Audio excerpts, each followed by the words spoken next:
Bem-vindos ao início desta Quaresma de São Miguel, promovida pelo grupo Mater Fátima. Eu sou o irmão Paulo Patrício e hoje venho partilhar convosco algumas informações que me parecem importantes para conseguirmos realizar da maneira mais perfeita possível esta Quaresma de São Miguel, estes próximos 40 dias que vamos dedicar ao Arcanjo São Miguel.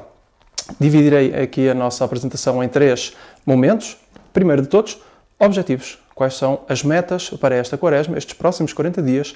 Segundo, a história da Quaresma de São Miguel, da onde é que apareceu, e depois, no fim, alguns exemplos práticos do que será uma Quaresma bem feita e uma Quaresma mal feita.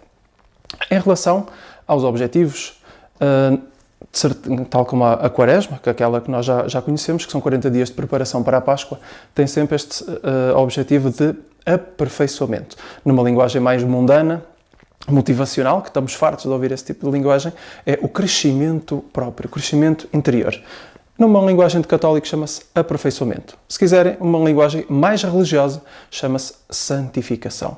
Vamos aproveitar estes 40 dias para nos aperfeiçoarmos, para nos santificarmos. Foi isso que levou São Francisco de Assis, o santo que foi inspirado a fazer estes 40 dias, esta preparação da Quaresma de São Miguel, porque ele fazia várias Quaresmas ao ano. Mais concretamente, fazia 3 Quaresmas. Uma em honra a Nosso Senhor, tal como nós católicos a fazemos na Quaresma. Uma, exatamente dentro dos mesmos moldes, a Nossa Senhora, em honra de Nossa Senhora, e outra a São Miguel. E é esta que nós vamos falar hoje, da onde é que surgiu a Quaresma de São Miguel. Foi com São Francisco de Assis, numa época em que ele estava a fazer a sua preparação no monte. Foi inspirado a querer aperfeiçoar-se mais ainda. Ele que já era santo, todos nós sabemos disso, mas sentiu esta vontade de ser mais perfeito, e então dedicou esta Quaresma a São Miguel, que fez 40 dias, desde o 15 de agosto até à Festa dos Anjos, São Miguel, São Gabriel e São Rafael, no final de setembro. E no primeiro dia que ele estava a fazer os seus momentos de oração e de penitência a São Miguel, eis que ele tem uma visão. E esta visão aparece-lhe, então, um serafim crucificado. E ele achou estranha aquela visão porque os espíritos não sentem os mesmos padecimentos que nós humanos. De modo que ele pensou automaticamente, um espírito, um anjo, não pode sentir as dores da paixão. Porque é que me aparece este espírito crucificado como Nosso Senhor Jesus Cristo? E foi aí então que ele percebeu que o aperfeiçoamento que ele estava a querer, que almejava, tal como vai servir de exemplo para todos nós, é o aperfeiçoamento do Espírito. Os espíritos também se podem aperfeiçoar mais, porque a perfeição absoluta está só com Deus. Isso quer dizer que todas as outras criaturas estão sempre a progredir.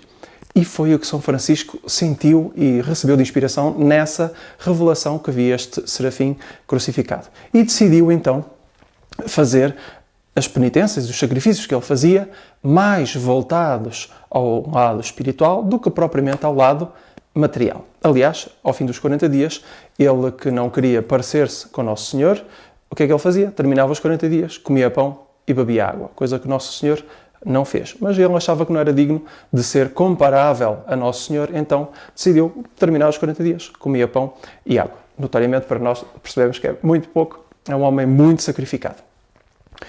E o porquê do sacrifício? Vamos ver isso hoje, partilhar convosco, e também o que é que nós vamos fazer nestes próximos 40 dias. A importância do sacrifício. Todos nós, seres humanos, somos tentados e somos provados. A tentação, quem mete é o demónio. A provação, quem a propõe é Deus. Deus vai provar a nossa amizade. Se somos verdadeiramente amigos ou se somos interesseiros. Esta parte é capaz de ser a mais importante na nossa vida. Porque há sacrifícios, aliás, na sequência da Quaresma de São Miguel, uma coisa que se pede que a pessoa faça é um sacrifício consciente. O que é um sacrifício consciente? Eu sei que eu gosto disto, não vou fazer para oferecer sacrifício a Deus. Mas o que eu precisava partilhar convosco, eu acho que é extremamente importante, é a necessidade do sacrifício. Porque é que nós temos que fazer sacrifício? Por estes dois aspectos que eu vos pus, por causa das tentações e por causa da provação. Vou-vos dar um exemplo. Normalmente, quando a pessoa é tentada, é sempre tentada para o mal. É o demónio que mete a tentação, ou às vezes são os amigos que nos puxam, mas é sempre para o mal. Mas vem sempre com um lar agradável de coisas que nós gostamos. E é difícil resistir quando a pessoa gosta. Tanto é assim que quando nós recebemos uma tentação para uma coisa, fazer uma coisa que é má, mas que eu gosto, a gente sabe que vai fazer. Porquê? A pessoa gosta. Vou dar um caso assim um tanto mais neutro, que é capaz de ser o mais conhecido no mundo hoje em dia, que é a bebida. A pessoa gosta imenso de beber, mas sabe que tem um limite. Mais do que aquele limite é pecado. E vem um amigo e propõe a mais, uma bebida a mais. Como a pessoa gosta, não está preocupada com os seus limites. E o que é que ela vai fazer? Vai beber a mais. Vai cometer o pecado de gula.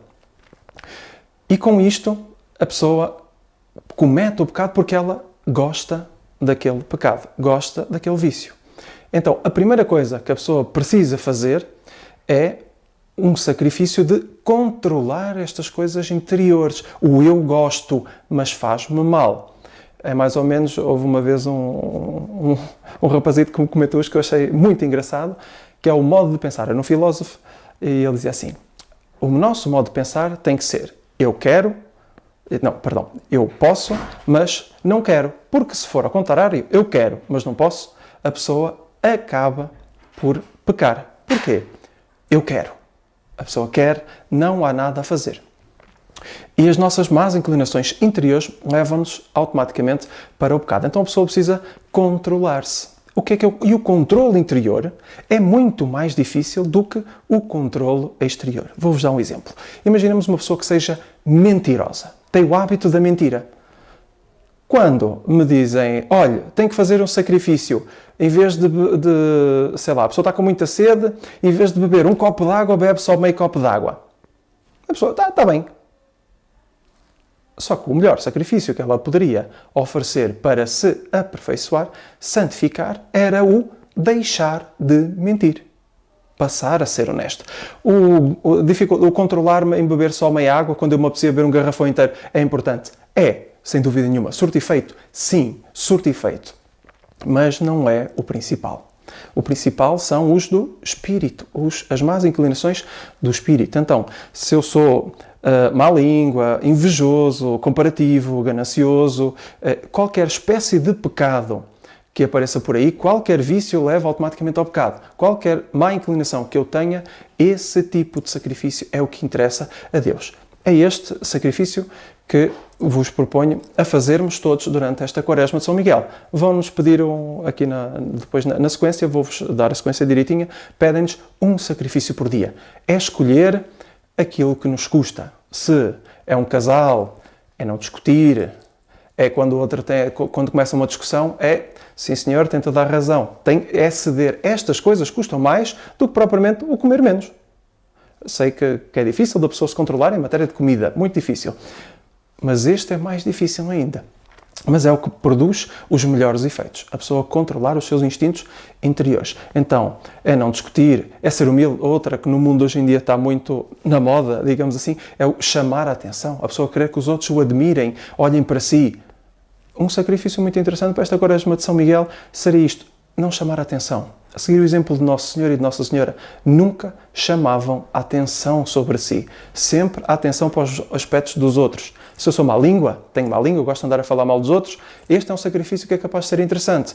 Não vou falar mal dos outros e vou chamar a atenção para as qualidades que os outros têm. Bom, já entendemos o que é a importância eu não expliquei muito bem a importância da qualidade dos sacrifícios. Temos sacrifícios físicos, humanos, que é ou comer pouco, ou trabalhar mais, ou carregar peso, ou coisa assim parecida, e temos os sacrifícios espirituais, que são esses que têm mais valor, são esses que nos aperfeiçoam. Foi essa a mensagem que São Francisco sentiu quando lhe apareceu este anjo crucificado. Entretanto, esta foi a ideia anterior, a importância de fazermos sacrifício. À medida que eu vou fazendo estes pequenos sacrifícios, eu vou tendo a minha alma na mão. O governo da alma está comigo. Isso quer dizer que quando me vier uma tentação, quando o demónio me vier solicitar alguma coisa para o pecado, eu já treinei antes com estes pequenos sacrifícios. Vou-me controlando aos bocadinhos, mais ou menos como se fosse um ginásio espiritual. A pessoa vai fazendo exercícios, pequenos exercícios. Hoje não vou mentir, ou hoje não me vou chatear, hoje vou controlar a minha ira, hoje vou controlar a minha inveja, hoje não vou ser egoísta, nem vaidoso, nem comparativo. Estas coisinhas têm um progresso enorme que as pessoas nem sonham e um benefício espetacular. Porque isto é para a hora da tentação. Na hora da provação, que é Deus que nos vai pôr à prova, nós temos já ter treinado bastante. Porque Deus quer ver se realmente nós somos amigos autênticos. Tal como no nosso dia-a-dia, nós sabemos que os nossos amigos autênticos vêm-se na hora da dificuldade, na hora do sacrifício. E Deus faz o mesmo connosco. É na hora do sacrifício, é na hora da dificuldade, é que Ele mostra a Deus que, Senhor, podes contar comigo para o que for preciso. Isto é o verdadeiro amor a Deus. Estar disposto a qualquer sacrifício por Deus, mas vamos devagarinho. Vamos passo a passo até lá. Em relação à sequência, o que é que se sugere, o que é que se pede a cada um que faça em sua casa ou no ambiente onde vai rezar e vai fazer a sua quaresma a São Miguel? Arranjar um pequeno espaço, com uma pequena capela, uma imagem de São Miguel, pode ser uma imagenzinha, pode ser uma estampa, seja como for, uma vela e algumas flores. E fazer as orações que vos vão ser propostas, que começa com a oração a São Miguel, estou um bocado distraído, a ladainha de São Miguel e depois a oração final. Começamos dia 15 de agosto, tal como São Francisco começava a quaresma a São Miguel. Dele nós vamos imitar, seguir os passos dos santos. O facto de nós seguirmos o passo a passo do que os santos fazem, nós vamos chegar à perfeição também, vamos chegar ao céu. Um exemplo disso é Santo Inácio de Loyola. Como é que ele se converteu? A ler a vida dos santos e depois quis pôr em prática aquilo que ele leu. É exatamente o que nós vamos tentar fazer nestes próximos 40 dias que vamos ter de preparação para a grande festa de São Miguel. Entretanto, no finalzinho, já quase a terminarmos os 40 dias, vamos rezar a novena a São Miguel, mas vamos ser avisados de certeza absoluta no momento mais propício para tal.